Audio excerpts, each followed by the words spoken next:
The monkey follows our main character as he realizes that, yes, this monkey from his past is essentially like Death Note, alright? This monkey kills people, alright? I think where this movie shines is its absurdness. So we'll just say, well, that's my big broad statement. So this is directed by the director of Longlegs, which is an interesting follow-up to that movie, particularly in which that movie was such like a oh my goodness, this is wild.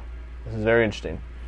This is like this reminded me a lot of Scream 7, or no, sorry, Scream 6. When I watched Scream 6 for the first time, I was like, yeah, this is like one of the goofiest ones, you know? Like there's just to me it wasn't really a horror movie. It was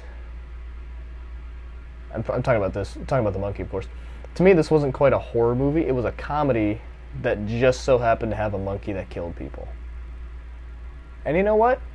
When I took it for that, I really enjoyed it. This movie was extremely fun in the theaters. I had an absolute blast in the theater. There was just like it was funny too. Now I read a bunch of reviews. I will say I read a bunch of reviews before the movie, so I heard two sides. One side was like, this movie fights a lot with conflicting tones, and the other one said these two tones are great. They work perfect together. I was really curious to see how I would think about it, because originally I thought I would be on the side of like this is really two conflicting tones, they're not working. But the first 40 minutes hammer down this, you know, conflicting tone, people could say. So yes, there was a lot of comedy and horror, but I think but the comedy was hilarious. Okay, there are so many shots in this movie where I'm like, yep, that's just funny. And so like I said, those are the moments where the movie shines. And I will say there's some pacing issues. Like the after we get past kind of this very large 40 minutes ish, 30 to 40 minutes, this large flashback sequence, we get to the present day. I was like, okay, I feel like we're setting up another movie almost, you know. And that was a little frustrating, but at the same time, with the monkey always kind of looming, it made it a little more interesting. And so I think that's what, you know, helps keep the attention.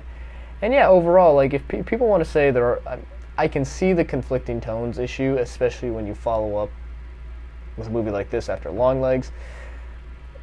But like I said, that first opening scene, I think, should tell you what you're in for, you know.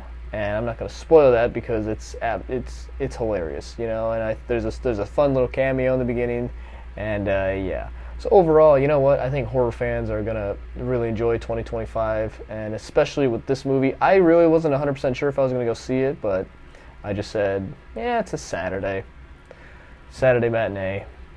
Sounds like a perfect plan for me. So anyway, The Monkey.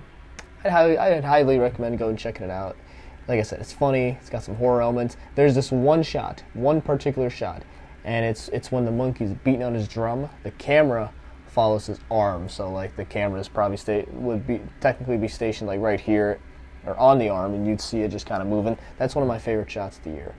Granted, I've only seen a couple movies this year, but regardless, it's one of my favorite shots of the year.